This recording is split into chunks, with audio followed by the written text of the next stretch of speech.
the inspiration for a lot of my movies is sometimes just the longing, the yearning for a genre that I miss, or even the feeling that that genre gives me. And not to say that there aren't psychological thrillers anymore, but there's a certain feeling that I get from psychological thrillers and horrors from the 60s and 70s that is the sort of magic that I would like to try and recapture if I can. So those movies are all sort of like, kind of very clear in my head. And then I guess is sort of my own research for the movie is that I started watching more and more and more dramas of the period from the 60s, British films, revisiting ones that I'd already seen, like John Schlesinger's Darling, or like watching, many, many, many films that I'd never seen before. I guess even though, there are so many genre films being made, and, particularly like the horror genre is something that's never gone away, and in fact is something that is one of the genres that's the most popular at the cinema right now. And I think maybe doesn't have the same stigma attached to it that it used to. And you can see that in terms of when, sort of films that have, kind of horror elements nominated for Oscars, which is something that didn't used to happen quite as much. That said, is that I feel like I'm always like returning to films that sort of thrilled me when I was younger and still thrill me to this day. So, and then not to put myself in this bracket at all, because I don't want to do that, but it is that thing where you're watching like Hitchcock films or films by Michael Powell or, older films by Mario Bava or Dario Argento, and the films that still stand up and are still thrilling even if they're like 60 years old, those are the ones I keep returning to. Like, so something like Psycho, Alfred Hitchcock's Psycho, is a film that has been probably got some of the most parodied scenes of all time. Like, even if you haven't seen the shower scene in Psycho, you have seen somebody do a spoof of it.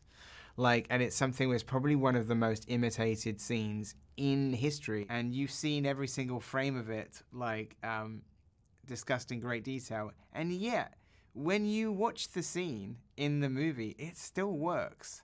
And that's like a sort of magic trick, is like somehow this movie is casting a spell over me to the point where even something that is like so intensely familiar and analyzed to death still has the power to shock and surprise and kind of like give you goosebumps. And so those are the films I return to, and so there were like many films like in the making of this where it's not like I'm necessarily like making a film with the same plot as these movies, whether it be like Psycho or Don't Look Now or Black Narcissus.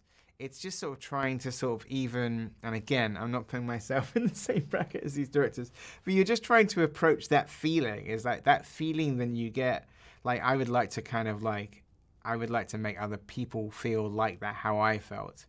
I always feel like when I saw a film like Silence of the Lambs at the cinema, I saw that when I was 16 years old or 17 years old. And what I remember of that screening of the movie, like it must have been the first weekend it was out in the UK, was not that people were yelling and jumping. It was more like the audience very quickly were sort of terrified into submission. And you could just feel, you could hear a pin drop in any of the quiet scenes. And you could feel that people just like pinned into their seats, and there was just this like electricity in the air. I think it's like when films kind of change like your sort of chemical makeup, or like there's a scene in this movie where even though I made the movie, whenever I'm watching the scene, I feel like the temperature is dropping in the room, and of course it isn't. Like it's just there's aircon on, but I feel like it's getting colder, and it's like, is my body doing that? It's like sort of. I mean, it's also I made the movie, so I know what's coming. But I feel like that's something where it's all you're trying to do is trying to sort of create that spell. and that kind of like mood and those moments and the sometimes there are shots in movies that I imagine are much longer than they actually are. There's a shot in Black Narcissus where Sister Ruth, played by Kathleen Byron, comes back into the climax of the movie and makes this very dramatic entrance through a door. And in my head, that's the shot of the movie. And it's like, what an amazing shot. Oh my God, one of the sort of a shot that's burned into my brain. And then when I watched it again the other day, thinking, oh, that shot is only 2 seconds long. But that's the shot that I would go in, I'd be able to draw it, and I could tell you everything that's going on in the frame, and you could sort of feel like that's like sort of, it feels like that kind of 2 second shot in your head is like a sequence that goes on forever, or like that's the shot that will haunt your dreams, but in reality it's like over like that. So all of those things, those feelings, and the kind of like the sort of the goosebumps or the electricity or the sort of you're feeling that you're getting colder as you're watching the movie. Those are all the things that I just the reason that I love watching films with an audience or watching them on the big screen or going on a journey into darker territory, like with a film somewhere you don't want to go, but once you're kind of like, once you're in your seat and you're sitting there in the dark, you know, there's nowhere else to turn unless you literally want to run out of the auditorium. Do you believe in ghosts?